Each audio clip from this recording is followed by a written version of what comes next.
Welcome back to the National Real Estate Cafe with Don Gatling and Gino Fronte for your daily dose of real estate market updates, and we have something new for you today. We do have something new, but it's actually not something new. It's just something that is kind of a last-minute thought or an afterthought, so we're going to help you prepare for that new home you bought. That's right, because the real estate market is hot, hot, hot, and a lot of you are thinking about moving to either your first home or your next home, or even downsizing for some of you baby boomers. So here's some thought processes when trying to choose a mover. This is an asterisk. This is if you're beyond the age, which I think happens right around 30, where you can no longer ask your friends to do it for you for pizza and beer. That's a good point. There was a point where like, yeah, no, help, no. No. Hire movers, dude. I'll provide freaking beer if I have to. Notice last time you moved, I didn't help?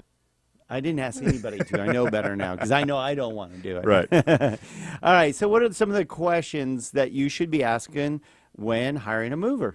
Well, First, we'll start off with the telephone questions. Yeah, well, a couple of things, right? So telephone question, how long have you been in business? I would recommend nothing less than 5 years, Don. At least. At least. Preferably 10. Right. Most, and we find that with almost all professionals. It has to do with that 10,000 hour thing. It says it takes 7 years to master anything. Right. So our radio show is getting really good. We're We're almost there. We're almost there.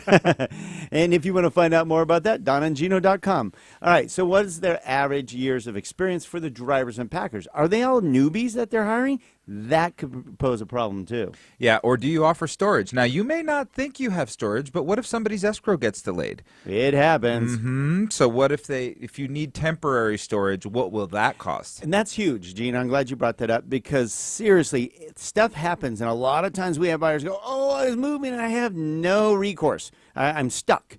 Well, then you are stuck. You should think ahead and say, hey, if for some reason something gets delayed by my side or that side, can we store it in a truck for a while or a storage unit for a while? And that could save your butt. Yep. And so a lot of times these moving companies, be careful. This is something that's not on the list, but one of the things you should ask them is, do they own their own trucks or are they just brokering the move for you?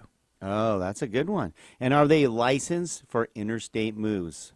So key question. So now, when you meet the person, and they're giving you your estimate, here's some new questions. Well, you better have insurance, right? Do not use a mover without insurance because then you're back to pizza and beer friends. Well, you have no backup. Again, something happens, they're like, sorry. And you know what's not on here, Gino, is really funny, is check the reviews. Oh, yeah. Checking reviews for movers is a really big deal because you would assume that when people get pissed off, they go to the internet. Yeah. Now, you can take with a grain of salt. Some of it may have been just a minor things because stuff happens, but you will see a trend if they are not very professional when they do it. So here's the thing to look for in any review, Don, is it's not if something went wrong. Things go wrong in every business. The question is when something went wrong, how did they handle it? That's what you want to see in the reviews because stuff does happen. It's how they just like us. So are the movers bonded? Can they move your car? Are there discounts? These are the things you want to ask those questions. Yeah, so just make sure to ask a bunch of questions. Go ahead and take a referral from a friend, but ask a bunch of these questions to make sure that you're in the know and interview 2 or 3 movers. I think it's a giant step to who's going to be moving your stuff. Yeah, I think one of the big questions is, say something does get broken, how do you handle it? Right. That's key because it could happen. All right. So to get more of these every single day, text NREC to the number 58885 or check out our radio show, donandgino.com. All right. Share these with your friends, and we'll see you tomorrow.